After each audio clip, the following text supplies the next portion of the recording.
कलाकार जो टीवी के माध्यम से, फिल्म के माध्यम से घर घर तक पहुंची है। प्लीज वेलकम ऋतुजा बागवे,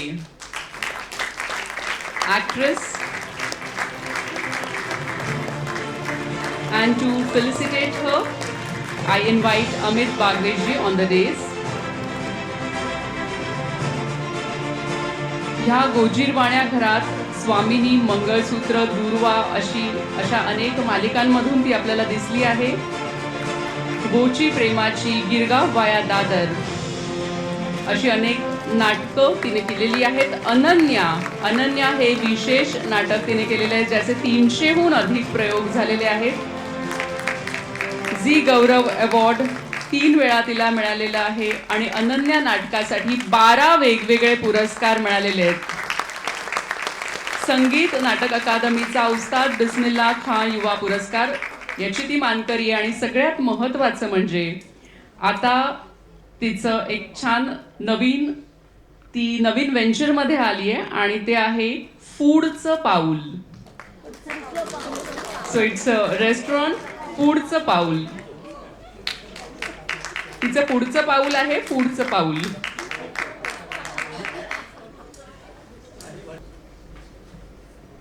नमस्कार। इतक्या सगळ्या मोठ्या व्यक्तिमत्वांच्या बोलण्यानंतर मी बोलणं म्हणजे लहान तोंडी मोठा घास घेतल्यासारखं आहे, पण तरी ग्रॅटिट्यूड व्यक्त हा करायलाच हवा आणि आनंद झालाय।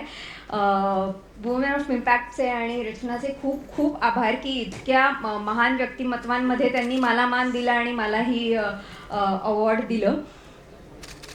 ॲक्टर या प्रोफेशनला फार सिरियसली घेतलं जात नाही किंवा तितकासा रिस्पेक्ट दिला जात नाही जितक्या बाकीच्या प्रोफेशन्सना दिल्या जातात आणि ते आजही दिसतं। मग मला का बरं इम्पॅक्टचं अवॉर्ड दिलं असेल? तर मला असं वाटतं जेही करिअर असेल प्रत्येकजण काही ना काहीतरी चांगलं करू पाहतं, देऊ पाहतं।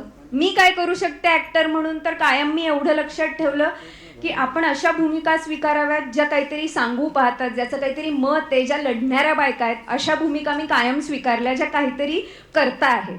त्यामुळे ते बेसिक माझं नेचर असल्यामुळे मी तशा भूमिका अट्रॅक्ट करते असं मला वाटतं। आणि एका काळानंतर माझ्याकडे अनन्या ही भूमिका आली जी दिव्यांग व्यक्तिमत्व होतं, जिचे ॲक्सिडेंटमध्ये दोन्ही हात जातात आणि ती स्वतःच्या पायांवर उभी राहते। आणि त्या प्रवासात असे असंख्य दिव्यांग मित्रमैत्रिणी नाटकाच्या प्रयोगाला यायचे किंवा नॉर्मल ऑडियन्स तर यायचंच। आणि प्रयोग झाल्यानंतर, कारण मी नाटकात पायाने लिहायचे, चहा कॉफी प्यायचे, जेवायचे, चादरीची घडी घालायचे आणि अशा असंख्य केस विंचरायचे आणि अशा असंख्य गोष्टी पायाने करायचे। तर प्रयोग झाल्यानंतर मला लोक भेटायचे, ऑडियन्स भेटायचे आणि म्हणायचं तू आज आम्हाला खूप इन्स्पायर केलं। काही लोकांनी प्रयोग 10 15 वेळेला पाहिलेत। काही जणांनी असंही मत व्यक्त केलं की आज आम्हाला थोडं लो वाटत होतं, डिप्रेस वाटत होतं, आम्ही पेपर काढला आणि पाहिला अनन्याचा प्रयोग कुठे आणि येऊन पाहिलं। तेव्हा कधीतरी जाणवलं ॲक्टर म्हणून की आपण एंटरटेनमेंटच्या पलीकडे जाऊन काहीतरी देऊ पाहतो किंवा देऊ शकतोय, तर का आपण हे पुढे करू नये?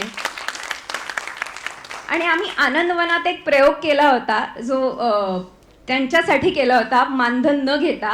आणि त्या प्रयोगानंतरची प्रतिक्रिया किंवा तो प्रयोग झाल्यानंतर जे समाधान मला वाटलं ते काहीतरी औरच होतं। त्यामुळे मला असं वाटतं समाजकार्य करणं, त्यांच्यासाठी काहीतरी करणं हे आपल्या रक्तात आहे, ते आपण कुठेतरी परस्यू केलं पाहिजे। जसं जसं शक्य होतं तसं तसं मी करते आणि आय होप की तुमच्या सगळ्यांच्या प्रेरणेने मी येत्या काळात त्यात काहीतरी जास्तीत जास्त चांगलं काम करू शकेन।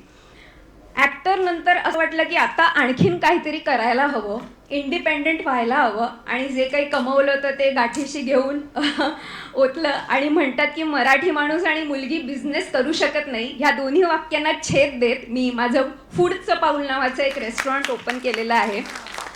शून्यातनं सुरुवात केलेली आहे, हळूहळू शिकत त्यातही मोठी होते। तुमचे काय म्हणतात आशीर्वाद, प्रेम असंच राहू दे की ह्याच्यात उत्तरोत्तर प्रगती करत राहीन। आणि अभिनेत्री म्हणून असंख्य पुरस्कार मिळाले आजपर्यंत, पण हा पुरस्कार स्पेशल असेल कारण ट्रॉफीवर ॲक्टर अँड एंटरप्रेन्योर असं लिहिलेलं आहे। सो उद्योजिका म्हणून हा माझा पहिला पुरस्कार आहे, त्यामुळे थँक्यू सो मच। हा पुश गरजेचा होता, आता ते लक्षात ठेवूनच पुढची कामगिरी करेन। Thank you so much.